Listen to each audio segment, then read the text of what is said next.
హోషేయ గ్రంథం 14:5 ధ్యానం చేసుకుందాం. చెట్టునకు మంచు ఉన్నట్లు నేనతని కొందును, తామర పుష్పం పెరుగునట్లు అతడు అభివృద్ధి పొందును.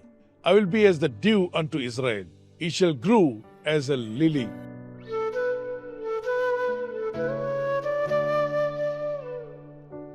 తామర పుష్పాన్ని ఎప్పుడైనా మీరు గమనించారా? లోటస్ అది ఎక్కడ ఎదుగుతుంది? పరిస్థితులు బాలేకపోయినా, దాని చుట్టూ ఉన్నటువంటి నీరు మురికిగా ఉన్నా, బురదగా ఉన్నా, వాటిని దానికి అంటనీయకుండా ఆ తామర పుష్పాన్ని చూడండి, అది ఎంత చక్కగా పెరుగుతుందో. అభివృద్ధి పొందినట్టుగానే ఉంది కదా.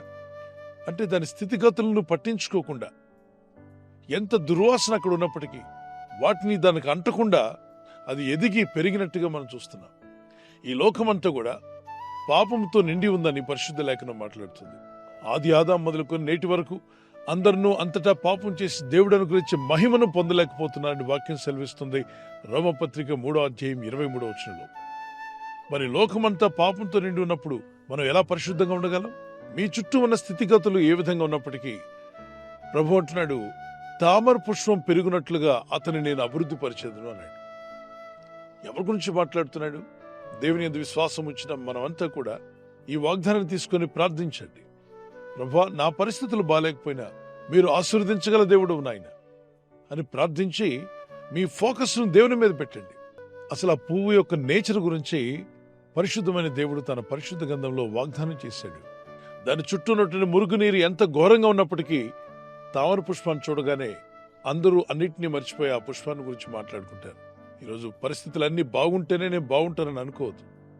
నీ స్థితిగతులన్నీ బాగుంటేనే నువ్వు బాగుపడతానని అనుకోనక్కర్లా. ఎలాంటి ఆటుపోట్లను ఎదుర్కొంటున్నా తామర పుష్పం పెరిగినట్లుగా దేవుడు మీకు అభివృద్ధిని ఇవ్వబోతున్నాడు. అభివృద్ధిని మీరు పొందుకుంటారు. ఈరోజు ప్రభు నీతో మాట్లాడుతున్నాడు. ఆ విచారం వదిలేయండి, ఆ చింత విడిచిపెట్టండి.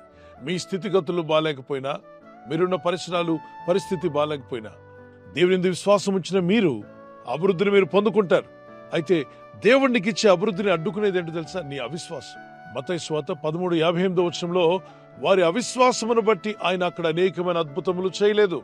ఈరోజు అనేక మంది గృహాల్లో అభివృద్ధి పొందాలన్న ఆశ అయితే ఉంది, కానీ దానికి తగిన విశ్వాసం కనబట్ల. విశ్వాసం కలిగి ఉండండి. దేవుడు మిమ్మల్ని అభివృద్ధి పరచాలనుకున్న రీతిగా మీరు అభివృద్ధి పొందాలి అంటే అవిశ్వాసం ఉన్నంతకాలం అది వీలుపడదు. కాబట్టి నేడే మీ అవిశ్వాసాన్ని తొలగించుకోండి, విశ్వాసులుగా జీవించండి. ప్రభు అనుగ్రహించే గొప్ప కార్యాలను, గొప్ప అభివృద్ధిని మీ సొంతం చేసుకోండి. ప్రభు అయిన దేవుడు నిన్ను అభివృద్ధి పరిచే రోజు రాబోతుంది. ప్రార్థన చేసుకుందాం. పరిశుద్ధమైన మా ప్రియ తండ్రి, నీ వాక్యమునకు లోబడే మనసు మాకు దయచేయండి. నీ వాక్యమును నమ్మి నీ యందు విశ్వాసాన్ని పెంపొందింప చేసుకోవడానికి సాయం చేయండి. మెట్టు నుండి మెట్టుకి ప్రతిదినము విశ్వాసంలో ఎదుగుతూ నీ వైపు చూసేవారుగా మమ్మల్ని చేయండి ప్రభు. మా అవిధేయత వల్ల ఎన్నో ఆశీర్వాదాలు కోల్పోతున్నాను మేము తెలుసుకోగలిగాం. ఇక నుండి అట్టి వాటిని వదులుకొని నేడే తీర్మానం తీసుకుంటున్నట్టు వీరందరినీ కూడా బలపరిచి నీ ఆత్మతో ఉజ్జీవింపచేసి వేలుచూపును బట్టి గాక విశ్వాసంతో నడిచేవారుగా చేసి మీ నామాన్ని ఘనపరచుకోమని, ఈ రాత్రి నెమ్మదితో పండుకొని సురక్షితంగా కాపాడబడినట్లుగా నీ అగ్ని కంచి వేసి మమ్మల్ని కాపాడండి. మీ చిత్తములో కొనసాగే కృప అందరికీ దయచేయమని క్రీస్తు యేసు నామములో అడిగి వేడుకుంటున్నాను నా పరలోకపు తండ్రి, ఆమేన్. ఈ వాగ్దానం విని మనతోనే ఉంచుకోకుండా అందరికీ షేర్ చేద్దాం. మనం పంపిన వాగ్దానము అనేకులు విడిపిస్తుంది కనుక అనేకులకు షేర్ చేద్దాం. Good night. God bless you.